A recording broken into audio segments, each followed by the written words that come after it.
BFDI, the show all about inanimate objects coming to life in a world where each specific item has a mind of their own, raising many questions yet to be answered, like, do yo-yo berries give you cancer? Who is 3? What is the anatomy of an object? And one of the most asked questions in all of BFDI, what's up Belle String? So instead of calculating my chances to go on a date with Mommy Belle, which golf ball's previous chances of winning might be the answer, instead I will be diving into this string theory.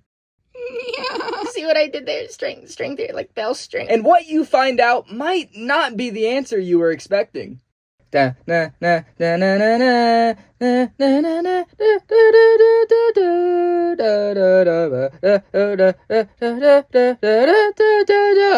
those of you who don't know, BFDI was created in 2010 by Carrie and Michael and was YouTube's first major animated object show centered around an ever-growing cast of everyday objects battling against each other for one prize at the end. One character that caught my attention is Belle.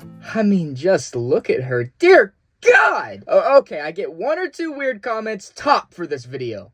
Starting now. Belle first appeared as a recommended character in BFDI and would later compete in both BFB and TPOT. Her character design consists of a small bronze bell with a string attached to her that goes up into the sky. During her time on the show, it's been a reoccurring gag that no one knows where her string is attached to. Many characters curiously try and find out, but none have succeeded. Just exactly how long is Belle's string? To estimate the potential length of Belle's string, we begin by comparing it to the tallest objects and natural formations on Earth. The tallest trees on the planet, coastal redwoods, reach approximately 115 meters in height, or about 377 feet. The tallest man-made structure currently standing, the Burj Khalifa in Dubai, measures 830 meters. Yet even at this extreme, Belle's string extends from beyond what we observe. Additionally, Belle has the ability to move freely while staying connected to her string. That means the string cannot be tied to anything stationary, like the tree or the building that I had mentioned earlier. Whatever is attached must move with Belle to allow her that freedom of motion, something far more complex. Now that we know Belle's string goes beyond being tied to anything ordinary, let's continue moving upwards. We know Belle's string extends upwards into the clouds, but what exactly does this mean? Most low-level cumulus clouds typically form at altitudes near 1,500 meters, a little under a mile. Above those are mid-level clouds that can appear anywhere between 2,000 to 7,000 meters up. And above those are cumulonimbus clouds. In simpler words, they are the thunderstorm clouds, typically expanding up to 12,000 meters above the ground. So as Belle's string travels through the sky, where does it lead? In TPOT 12, it's revealed that on a path of Belle's string is a magic cloud oasis known as Bandland, a vast world that expands through various clumps of clouds and features large-scaled instruments. Now, I want to direct your attention to the colors. The gray cloud deck below and that strange peach-yellow glow, it's consistent with what we'd expect above the tops of massive thunderstorm clouds. We also see those lower cloud levels that I mentioned earlier below Bandland. This confirms that the Bandland that is attached with Belle's string is one of those cum clouds that form at 12,000 meters. For perspective, just to climb up to Bandland is a longer journey than it is to climb Mount Everest, only clocking in at 8,849 meters. But what does that mean for the string's origin? Could Belle's string simply be attached to another storm cloud above Bandland? Well, not exactly. Clouds aren't dense enough to grasp any physical objects. Budweiser presents Real Men of Genius. And even if we ignored that and imagined a storm cloudy somehow holding the string, we'd run into another issue.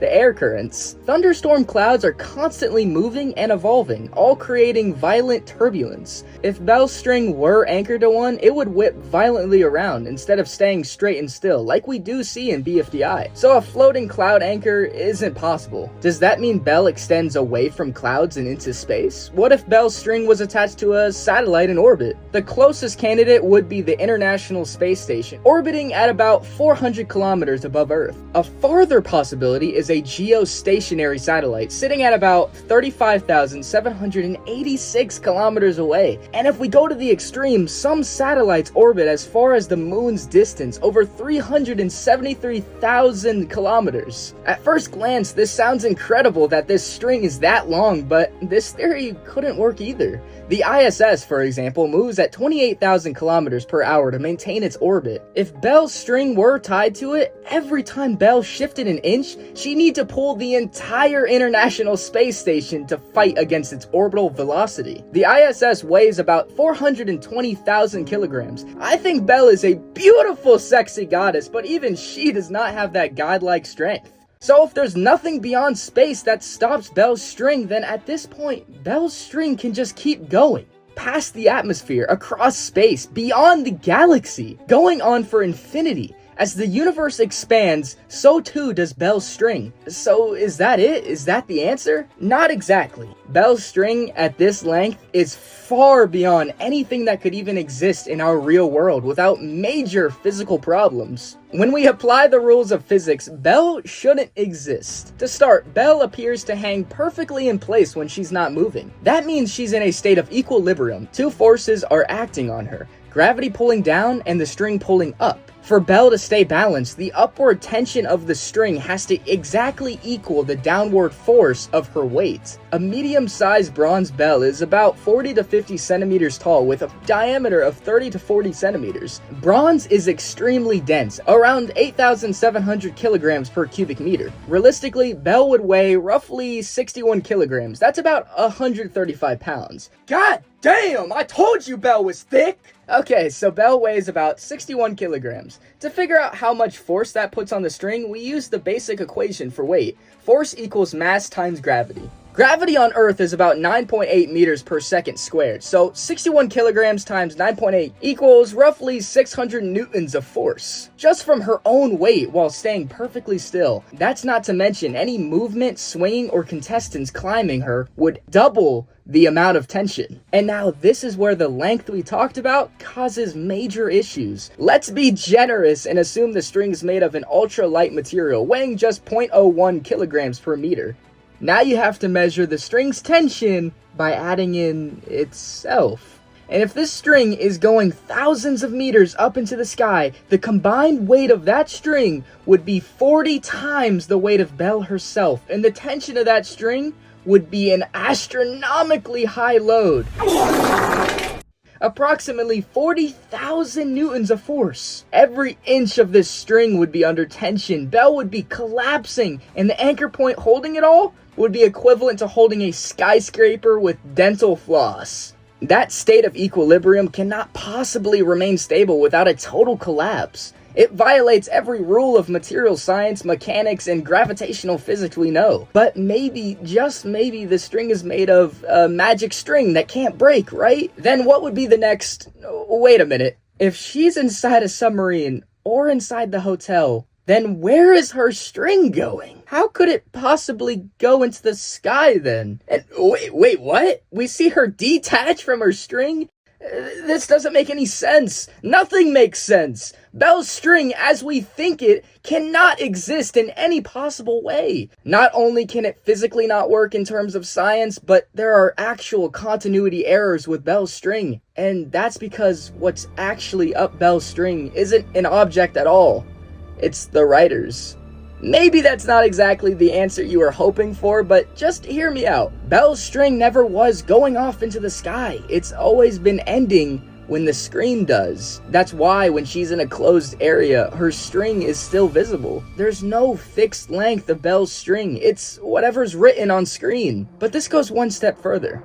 We see in the earliest images of Bell as a recommended character, she doesn't have a string. That's because in that moment, the writers do not have control of her yet. She's essentially nothing. No reason to have a string yet if she's just a background character. Then in early BFDI, she gets a chance to debut, and therefore, the string is attached. The writers have now officially written her into the narrative and officially have drawn her string. Wait, but does this mean the writers are dictating gods that are literally pulling the strings? How can I even know the writers are controlling the objects? Well, like I said at the very beginning of this video, BFDI is a world where objects exist amongst each other to compete for a prize. A prize to distract them from the truth. You see, every episode the characters are put up for elimination to be voted by human beings. Their fates literally being controlled by human opinion, which is exactly what the writers wanted, using simple objects to entertain other human beings. And the objects actually know this.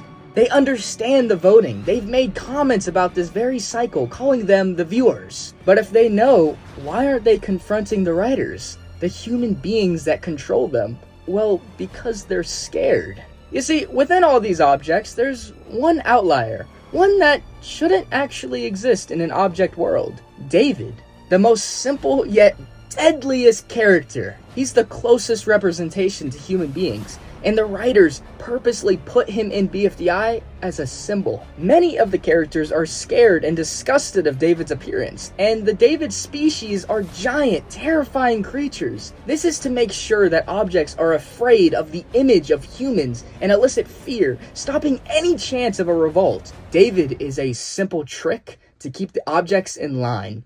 Objects in line with a string, just like Belle. And then there's 1, this all-powerful number that makes this even more interesting. When 1 kidnapped Belle in TPOT 12, she was detached from her string, and her string disappears. For once, this changes things for the writers. The string doesn't exist anymore because neither does the writers' control. Unlike Belle, the writers do not have power over 1. The writers did not plan for 1 to come into Teapot. They did not plan for her to steal Belle. 1 is more powerful than even the creators of this universe. She lives in a different rule set. And now that she has all this power, she's coming for the writers. She's breaking out of this so-called barrier they think they put her in. And when it's all said and over, it's gonna be 1 that's up Belle's string. But hey, that's just a theory, a BFDI theory, and I hope you enjoyed. Yes, I know I'm Great Value Film Theory, but I love their videos, and I don't think they'd ever do a BFDI theory, so I thought I'd give it a go for the sake of anyone wanting a BFDI film theory, and so there you go. Leave in the comments your cool BFDI theories, and I may or may not do a video on them later. How would you feel if your friend said that they didn't like your lunch? It hurts my feelings.